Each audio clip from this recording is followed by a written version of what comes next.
네, 우리 사랑하는 시청자 여러분, 지난 주간 잘 지내셨습니까? 연일 코로나19 확진자가 이렇게 많아지고 있는 것 같습니다. 그런 가운데서도 하나님께서 또 이렇게 다시 만날 수 있도록 건강한 모습으로 만날 수 있게 하신 것에 감사합니다. 오늘은 성령 강림주일입니다. 성령이 우리에게 임하신 것은 그냥 교회사적으로는 상당히 중요한 사건입니다. 왜냐하면 하나님께서 우리 인간이 자녀에게 좋은 것을 줄 줄 알거든 하나님께서 우리에게 성령을 주시지 않겠느냐고 말씀하시겠죠. 하나님이 우리에게 주신 가장 좋은 선물이기 때문이시죠. 비록 코로나19로 인하여 힘든 시기를 보내고 있습니다만은 이러한 어려움은 하나님이 우리에게 주신 이 성령, 그 은혜를 생각하면 아무것도 아니라는 것이죠. 이 어려움이 우리가 받은 은혜를 없앨 만큼, 기억나지 않게 할 만큼 힘든 상황이 아니라는 것입니다. 비록 여러가지 삶이 힘듭니다. 일상생활이 어렵습니다. 하지만 그럼에도 불구하고 하나님 주신 은총은 우리가 생각하는 것 이상으로 감사한 일이고 축복이라는 것입니다. 오늘 본문은 이스라엘이 하나님 주신 은총에 대해서 다시 한번 되새겨보고 그러면서 하나님께 감사하며 참된 이스라엘, 하나님 나라를 회복해가는 그런 내용 중에 한 부분입니다. 이사야는 우리가 잘 알다시피 범죄한 이스라엘 백성들에게 책망한 것으로 시작하지 않습니까? 하지만 후반부의 이 이사야서는 하나님 나라가 회복될 것을 얘기하고 있는 내용인 것이죠. 특별히 이스라엘이 범죄하고 하나님의 책망을 듣지만 고난받는 종이라고 하는 이 종을 통해서 하나님께서 이스라엘을 회복시켜 주시고 그래서 장래에 하나님 나라가 회복될 것을 얘기하고 있습니다. 오늘 본문은 바로 그 가운데 하나님 나라가 어떻게 회복될 것인지에 관한 그러한 내용을 알 수 있도록 하나님 주신 은총이 무엇이고 그리고 그 가운데 우리가 해야 할 일이 무엇인지를 가르쳐주는 내용입니다. 이것을 통해서 하나님 주신 은혜, 은총에 대해서 다시 한번 기억하고 특별히 성령 강림주일을 맞아서 우리에게 주신 가장 좋은 선물 성령의 그러한 선물을 기억하면서 하나님의 백성으로서 우리가 어떻게 해야 할지를 고민하는 시간이 되기를 원합니다. 먼저 이사야는 63장 7절부터 내가 여호와께서 우리에게 주신 모든 자비와 그리고 찬송을 말하고 그의 사랑을 따라서 자비를 따라서 많은 주신 은총을 말하고 있습니다. 하나님 주신 자비와 사랑과 그 은총을 노래하겠다, 고백하겠다 하는 것이죠. 그럼 하나님 주신 은총은 무엇일까요? 그것은 하나님께서 그를 백성으로 삼으셨다라고 하는 것입니다. 하나님이 그를 백성으로 삼으셔서 그들로 하여금 하나님과 특별한 관계 맺게 하신 것입니다. 8절에 보면 그들은 실로 나의 백성이요. 하나님의 백성이라고 불리는 민족이 과연 어디 있습니까? 모든 민족 가운데 하나님께서 특별하게 이스라엘을 택하시고 너는 나의 백성이라 그렇게 말씀하신 것입니다.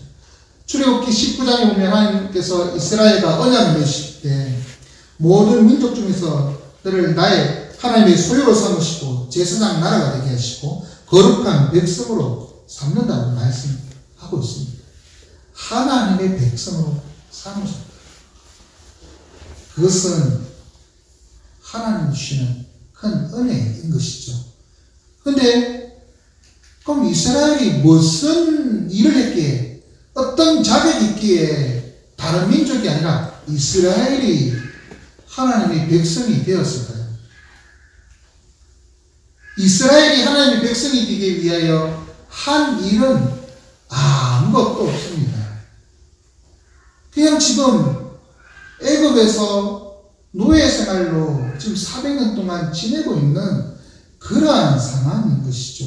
그들이 행한 것은 아무것도 없습니다. 단지 하나님께서 주권적으로 이스라엘을 택하신 것입니다. 태어나기도 전에 하나님께서 에서를 버리시고 야곱을 사랑하신 것처럼 이것은 하나님의 주권적인 선택이십니다. 그 주권적으로 선택하신 이스라엘을 때가 되어서 애굽의 그 종살이에서 건져주신 것입니다. 그러므로 이스라엘이 하나님의 백성이 되었다라고 하는 것은 하나님의 주권적인 선택이고 은혜라고밖에 말할 길이 없다는 것이죠. 하나님의 백성이 되었다라고 하는 것은 무엇일까요? 우리나라 국민이 되었다라고 하는 것은 우리나라가 그 국민에 대하여 책임진다, 보호한다라는 것은 아니겠습니까? 어떤 사고치는 진짜 말씀 뿌리기 국민이 있더라도 다른 나라에서 억울한 일 당하면 대사관이 직원이 가서 도와줍니다. 비록 손가락질 받을 만한 짓을 하든지 뭘 했든지 간에 가서 도와줍니다. 왜? 우리나라 국민이기 때문에. 그러한 도움을 일반적으로 다 국민에게 하지 않습니까?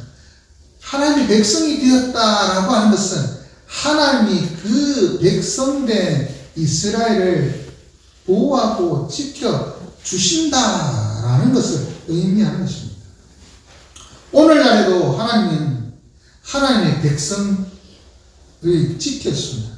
그 백성은 바로 저와 여러분, 하나님께서 택하신 주의 백성들인 것이죠. 우리를 백성으로 삼으시고 지켜주시고 보호해 주십니다. 그런데 하나님은 이스라엘을 백성으로 택하시고 그냥 백성으로만 그렇게 대우하신 것이 아닙니다. 그들을 8절에 보면 자녀라고 그렇게 표현합니다. 성경에는 종종 하나님께서 이스라엘을 내 자녀라고 하고 그리고 이스라엘은 하나님을 아버지라고 그렇게 표현합니다. 백성이라고 하는 개념보다는 자녀라고 하는 개념, 아버지와 자녀의 관계, 가족의 관계는 더 친밀하고 더 가까운 그 관계 아니겠습니까? 백성에서 자녀로 어떻게 보면 신분이 지위가 달라진 것입니다. 단순히 백성이니까 보호해주겠다. 그리고 백성이니까 사랑을 베풀고 자비를 베푸시겠다가 아니라 내가 아버지고 너는 내 자녀이니까 아버지로서 자녀에게 아무 대가 없이 그냥 주기만 하는 사람 있지 않습니까? 대가를 바라지 않고 그렇게 사랑하듯이 그런 사랑을 해주시겠다. 그렇게 말씀하고 있는 것입니다. 특별히 부모가 자녀에게 좋은 것을 줄 알거든 하나님께서 하물며 자기 자녀된 이스라엘에게 좋은 것을 주시지 않겠습니까? 하나님은 이스라엘을 그런데 단순히 자녀라고 얘기하지 않습니다. 8절에 자세히 보십시오. 거짓을 행하지 아니하는 자녀라고, 거짓을 행하지 아니하는 이라고 하는 단서를 붙여놨습니다. 하나님 앞에서 진실한 자녀로 삼으셨다는 것이죠. 거짓은 하나님의 속성과 정반대입니다. 성경에 보면 거짓의 아비는 요한복음 8장 42절입니다. 거짓의 아비는 마귀라 얘기하고 있습니다. 하나님은 진실하시지 않습니까? 참이시지 않습니까? 하나님의 자녀는 거짓이 없어요. 거짓이 있는 자라면 그 아비는 마귀인 것이죠. 하나님은 자녀를 삼으시고 그 자녀가 하나님 그 아버지의 속성을 그대로 이어받기를 원하시는 것이죠. 거짓을 행하지 않아요. 진실한 자녀, 신실한 자녀, 하나님은 우리를 택하셔서 그러한 자녀가 되도록 그렇게 하신다는 것입니다. 오늘날에도 우리를 하나님의 백성으로 택하실 뿐만 아니라 영접하는 자, 꼭 그 이름을 믿는 자에게는 하나님의 자녀가 되는 권세를 주셨지 않습니까? 다시 말해서 우리는 하나님의 자녀입니다. 하나님을 아버지라고, 아버지라고 고백하는 그러한 자녀입니다. 그 자녀이기에 우리는 거짓을 행하지 않으며 하나님을 닮아가야 하는 것이죠. 그것을 알아야 하는 것이죠. 이렇게 하나님께서 이스라엘을 하나님의 백성으로, 그리고 거짓을 행하지 아니하는 자녀로 삼으신 하나님은 그만큼 이스라엘을 사랑하십니다. 그래서 절대로 그 백성을 삼고 자녀로 삼은 이스라엘을 포기하지 않으신다는 것이죠. 이스라엘을 애국 땅 종살이 하는 곳에서 그냥 내버려 두지 않으시는 것이죠. 그래서 이스라엘을 구원하시기로 구원자가 되신 것입니다. 어떻게 구원하시는지는 11절부터 잘 고백되어 있습니다. 그들을 애굽에서 건져주시는 것이죠. 바다에서 올라오게 하시고 물을 갈라지게 하시고, 이러한 표현으로 출애굽 사건, 홍해 사건을 표현함으로 그들이 하나님의 은혜로 구원받았음을 고백하고 있습니다. 이처럼 하나님께서 보잘것없는 노예인 이스라엘을 어떻게 사랑하시고 자비를 베푸시고 국리를 베풀어 주셨는지 그들은 몸소 체험하고 있습니다. 하나님의 은총을 받았다. 내가 무엇을 했기 때문이 아니라 그냥 하나님께서 나를 택하시고 우리를 택하시고 백성으로 심지어 자녀로까지 삼으시고 구원해 주셨다. 하나님의 자비와 사랑과 은총이라고 밖에는 말할 길이 없다. 그래서 내가 그것을 말하리라. 그렇게 얘기를 노래하고 있는 것입니다. 우리의 행위로 말미암아 얻는 것이 아니라 전적으로 하나님의 선물로 구원을 얻은 것입니다. 하나님의 백성이며 자녀가 되신 우리 지원가족 여러분, 여러분에게 하나님은 어떤 존재이십니까? 내게 빚은 하나도 없는데 나의 온갖 하소연, 불평, 불만 다 옆에서 들으시고 필요한 것도 채워주시고 하는 참 어머니 같은, 부모님 같은 부모님 있잖아요. 그런 분이 다 내게 빚진 거 하나 없는데 내가 뭐 필요하다 하면 또 해주시죠. 다 이렇게 해주십니다. 사랑을 베푸시고. 하나님도 우리에게 빚진 건 하나도 없는데 하나님 앞에서 우리 저는 하소연도 합니다. 심지어 코로나 때문에 저는 바깥에서 식사도 하고 싶고 좀 이렇게 돌아다니고 이렇게 쇼핑도 하고 싶고 사람들도 만나고 싶고 이런데 못한다 이런 여러 가지 불평들도 있을 수도 있습니다. 하나님 다 들어주지 않습니까? 그러한 우리의 사랑, 우리에게 사랑을 베풀어 주시는 그런 분이십니다. 근데 그 분이 아버지라는 것이죠. 옆집 아저씨가 아니라는 것입니다. 옆집 아저씨는 사람이 좋아도 내가 하소연하고 뭐 이렇게 해도 나와는 상관이 없는 사람입니다. 내 아버지가 낫지 마음씨 좋은 옆집 아저씨는 나와 아무 상관이 없는 것이죠. 하나님을 옆집 아저씨처럼 대하지 마십시오. 나의 아버지, 친근한 나의 아버지, 나를 택하시고 구원해 주시고 그리고 나에게 놀라운 은총을 베풀어 주시는 아버지, 그 아버지를 고백하며 살아가기를 원합니다. 그럼 하나님께서 우리의 구원자가 되셔서 우리를 위해 어떻게 일하셨을까요? 이스라엘 위하여는 하나님께서 어떻게 일하셨는지 9절부터 말씀하고 있습니다. 8절에 그들의 끝에 보면 그들의 구원자가 되사 그들의 모든 환난에 동참하셨다라고 말하고 있습니다. 환난에 동참하셨다라고 하는 부분에 하나님이 환난을 받으셨다, 좀 느낌이 이상한데 하나님이 어떻게 환난이나 고통을 받으셨을까? 환난이라는 이 단어는 고통, 고난 같은 의미이기 때문에 하나님이 고난받는다, 고통받는다 라고 하는 것이, 하나님, 누가 하나님 앞에 고통을 줄 수 있을까?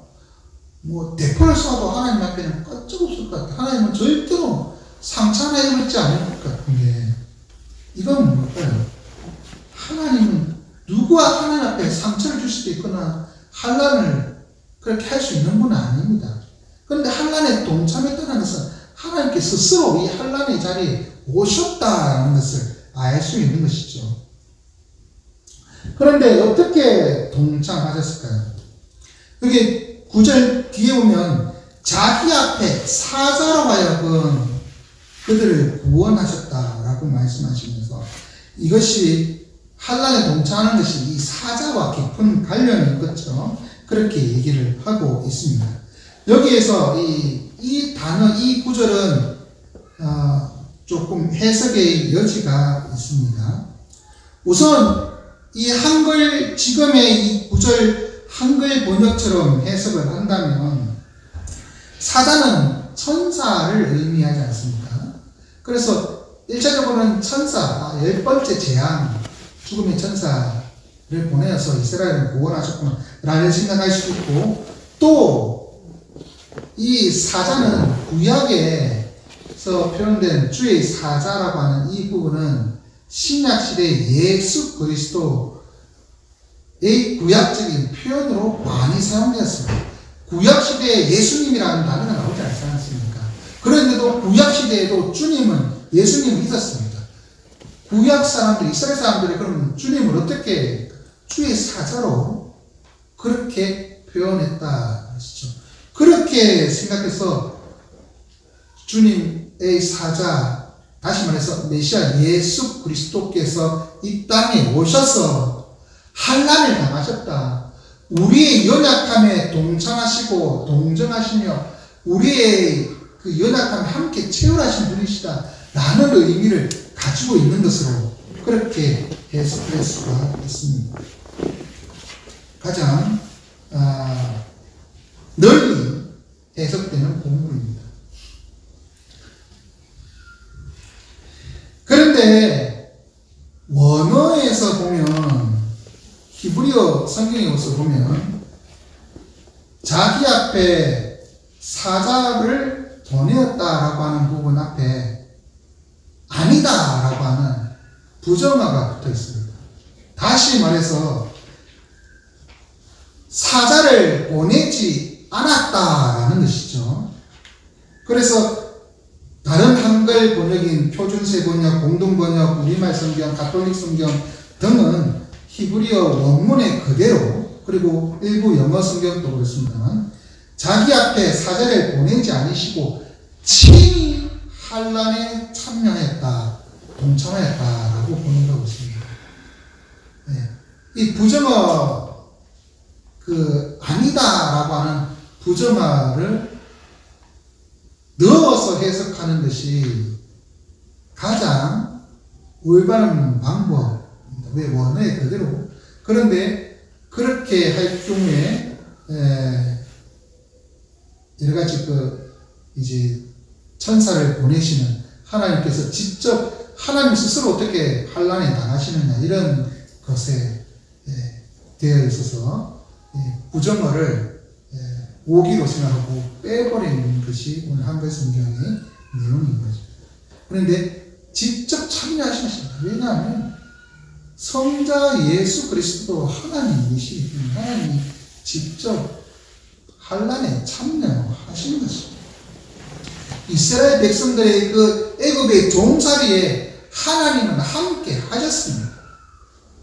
그들과 함께 괴로워하시고 그들의 부르심을 들으셨습니다.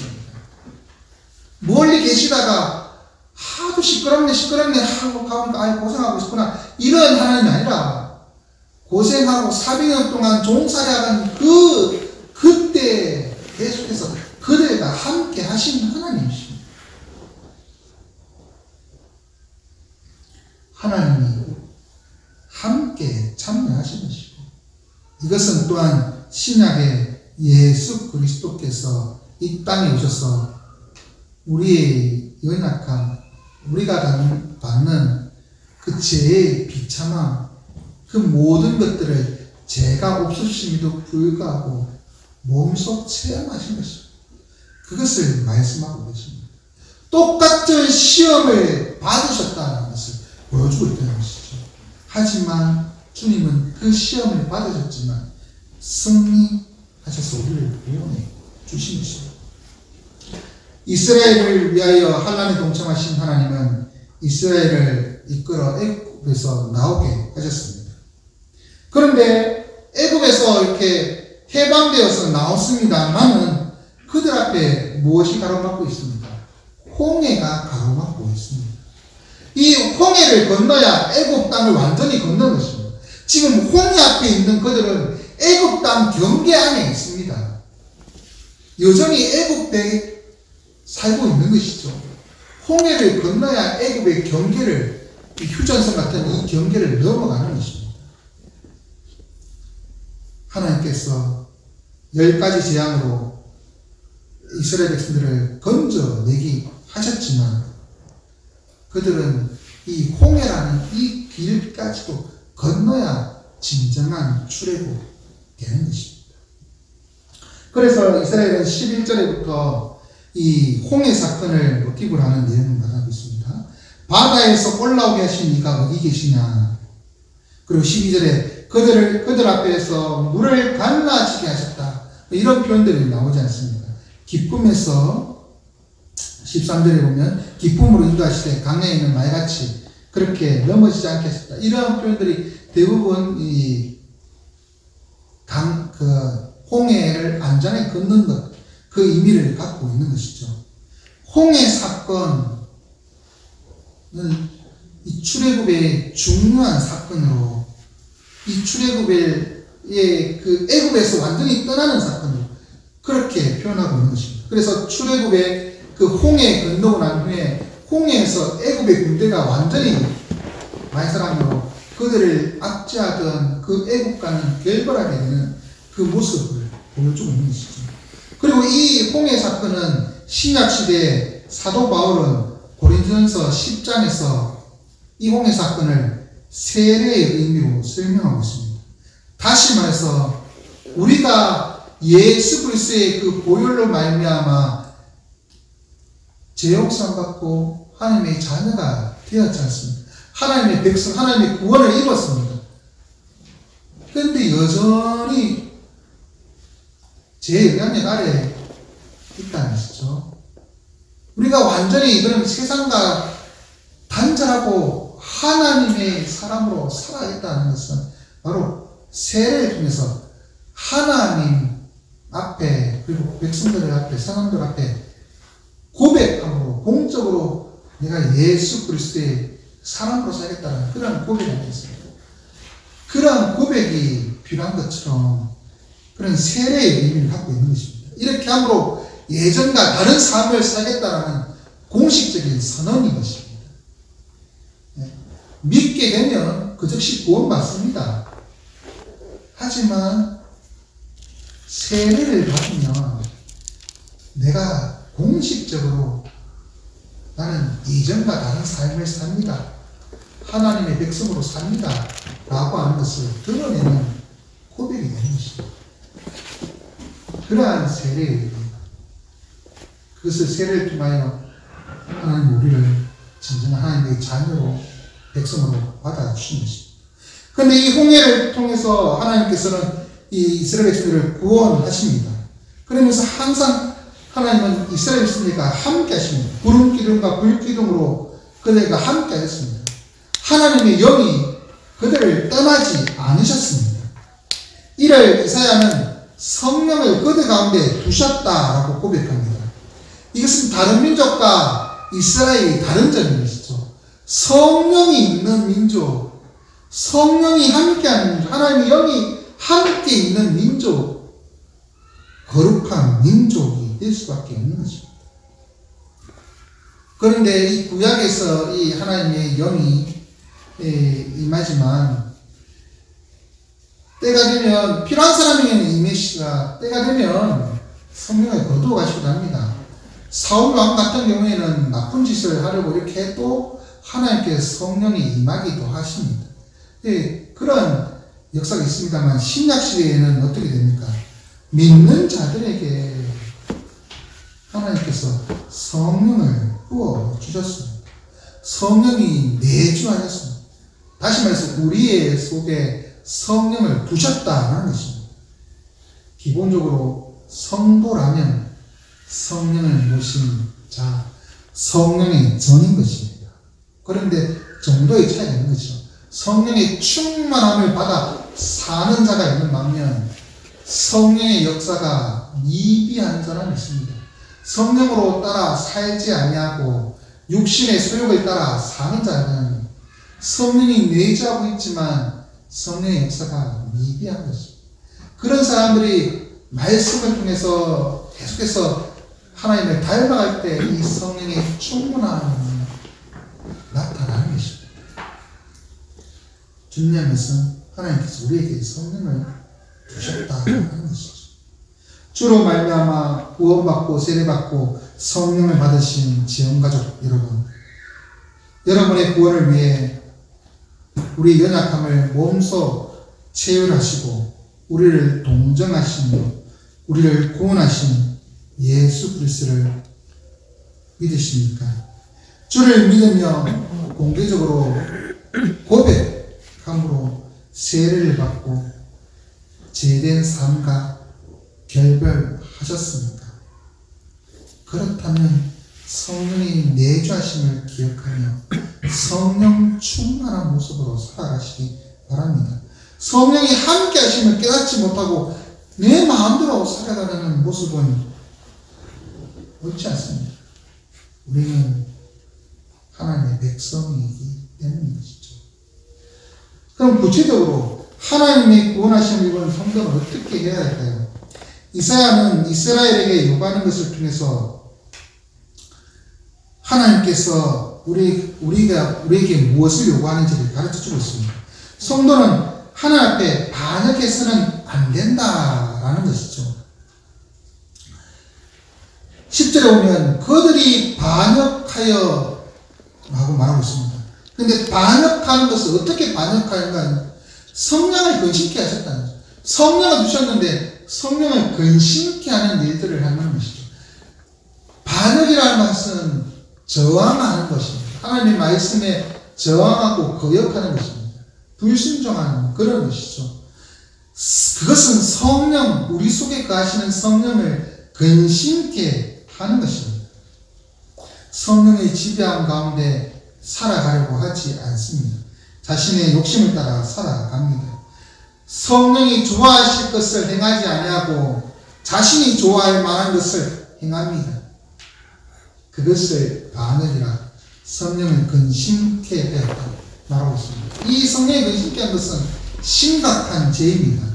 마가복음 3장 29절에 보면 누구든지 성령을 모욕하는 자는 영원히 사심을 얻지 못하고 영원한 죄가 되느니라 말씀하고 있습니다. 그만큼 성령을 근심케 하는 것은 중죄라는 것이죠. 그러므로 성도라면 성령을 근심케 하지 말아야 합니다. 그래서 바울은 에베소서 4장 30절에 하나님의 성령을 근심하게 하지 말라. 그 안에서 너희가 구원의 날까지 인치심을 받았다. 우리가 하나님의 인치심을 받았다면 성령을 근심케 하지 말아야 된다는 것을 밝히고 있는 것이죠. 그래서 성령을 근심케 하느냐 기쁘게 하느냐 돌아보시기 바랍니다. 그리고 우리는 하나님이 어디 계시냐라고 하는 질문에 바른 대답을 할 수 있어야 합니다. 11절에 보면 11절에 또한 번역도 조금 논란이 있습니다. 백성이 한글 번역, 우리 성경 번역은 백성이 옛적 모세의 때를 기억하여 이르되 말하고 있습니다. 여기 보면 기억하여라고 하는 부분이 성경 원어 히브리어에는 3인칭 단수로 되어 있습니다. 백성이라고 하는 단어도 단수형이긴 합니다만 뒤에 붙은 단어가 많은 부분 복수형을 씁니다. 하지만 종종 단수를 쓸 때도 있습니다. 그래서 이 구절을 해석할 때 한글 번역 같이 번역할 경우에는 3인칭 단수지만 백성들의 고백이다. 백성들의 그 얘기다. 그런데 이 그럴 경우에 어떻게 해석할 수 있냐 하면 지금과 옛적이 다른 것을 비교하면서 지금 하나님 어디 있느냐라고 불평하는 내용이다 라고 해석할 수가 있습니다. 대부분의 한글 성경이 그렇게 번역하고 있습니다. 하지만 또 다른 성경들 킹 제임스 버전이나 정확하게는 기억이 안 납니다만 표준세 번역인 것으로 생각되는데 일단 몇몇 성경 버전에서는 이것은 3인칭 단수는 하나님으로 봐야 합니다. 하나님이 우리에게 던지는 질문이다. 앞에 구원에 대해서 이렇게 얘기하는데 뒤에 11절에 그 모세 때를 기억해봐라. 그러면서 그때 그렇게 해주셨던 하나님이 지금은 어디 있겠니? 그때 그 하나님이 지금은 어디 있겠니? 라고 백성들에게 질문하는 것이라는 것이죠. 그것을 생각해 볼 때 그 질문의 의도는 뭐겠습니까? 그때 그 하나님이 어디 있겠니? 지금도 너희와 함께하고 있다. 성령을 주시고 이렇게 했지만 그 하나님이 지금도 함께하고 있다. 하나님이 지금 어디 계시냐? 백성들이 불평하든 말했든 그 말이든 하나님이 질문하든 그 질문이든 간에 질문의 내용 확실한 것이죠. 이제 하나님은 어디 계십니까? 하나님은 어디 계십니까? 여러분 그 질문을 받을 때 여러분은 뭐라고 대답하시겠습니까? 하나님이 나를 떠나실 것 같습니다. 하나님 나와 함께 하십니다. 임마누엘이십니다. 왜? 성령을 부어주셨지 않습니까? 나는 성령이 있기 때문에 여러분 성령이 임하셨기 때문에 하나님 다 뗄 수 없는 자입니다. 임마누엘이신 하나님, 우리와 함께 하신 하나님을 경험하고 있습니다. 날마다 경험하며 살아가고 있는 것입니다. 지금 하나님이 어디 계시겠느냐라고 할 때 나와 함께 하십니다. 그러한 고백이 우리 속에 있어요. 비록 힘들고 어려운 시절, 경제도 힘들고 코로나 때문에 살기도 힘들고 여러 가지 어렵습니다. 하지만 하나님은 우리를 버리신 것이 아닙니다. 우리를 떠나신 것이 아닙니다. 외출하신 것이 아니라 우리와 함께 하십니다. 잘 살 때, 평안할 때 뿐만 아니라 어려운 지금도 우리와 함께 하십니다. 그 고백이 우리 속에 있어야 할 것입니다. 그럼 하나님께서 지금도 우리와 함께 하시며 백성들을 인도하시는 그런 이유는 무엇일까요? 14절 끝에 보면 그 이유를 얘기를 하고 있습니다. 주의 백성을 인도하사 이름을 영화롭게 하셨나이다. 하나님의 이름을, 주의 이름을 영화롭게 하셨다는 것이죠. 하나님을 영화롭게 하는 것은 인간의 제일된 목적이다 라고 우리는 소요리 문답, 대교리 문답에서 고백합니다. 인간이라면 하나님을 영화롭게 해야 합니다. 하나님의 이름에 영광을 돌려야 하는 것이죠. 많은 사람들이 자신의 이름이 높아지고 영광받기를 원하지만 하나님의 백성이라면 하나님의 이름이 나를 통하여 영광받도록 해야 합니다. 하지만 우리의 삶을 들여다보면 종종 성령을 거역하고 근심케 할 때도 있고 하나님을 만나면 불평을 하고 원망하기도 합니다. 하지만 늘 하나님이 우리와 함께 하신다는 것을 기억하고 다시 한번 힘을 내야 합니다. 그래서 베드로는 베드로전서 2장 9절에 이렇게 말합니다. 너희는 택하신 족속이요 왕같은 제사장이요 거룩한 나라요 그의 소유된 백성이니 이는 너희를 어두운 데서 불러내어 그의 기이한 빛에 들어가게 하시니 아름다운 덕을 선포하게 하려 하십니다. 우리가 해야 할 일은 하나님을 선포하는 것입니다. 하나님의 이름을 드러내고 영광을 돌리는 것입니다. 그것이 우리 사명인 것입니다. 잘 사느냐 못 사느냐 중요하지 않습니다. 중요한 것은 우리가 사명에 따라 하나님께 영광을 돌리느냐 아니면 영광을 가리느냐 하는 그것이 거기에 있어서 하나님의 영광을 가리는 짓을 하지 아니하고 어떻게든 하나님께 영광이 되도록 하나님을 영화롭게 하도록 날마다 고민해야 하는 것입니다. 성도로서 하나님의 살기 원하시는 지원가족 여러분, 우리 가운데 그 하시는 성령을 기쁘시게 하고 계십니까? 아니면 근심케 하고 계십니까? 우리와 함께 하신 임마누엘 하나님을 고백하신다면, 성령이 우리 속에 있음을 기억하신다면 이제 성령을 따라 살아갑시다. 자신의 영광이 아니라 하나님의 영광을 주고 합시다. 이것이 우리가 해야 할 일입니다. 이제 말씀을 읽겠습니다. 하나님은 창세전부터 우리를 택하시고 하나님의 백성으로 불러주시고 자녀까지 삼아주셨습니다.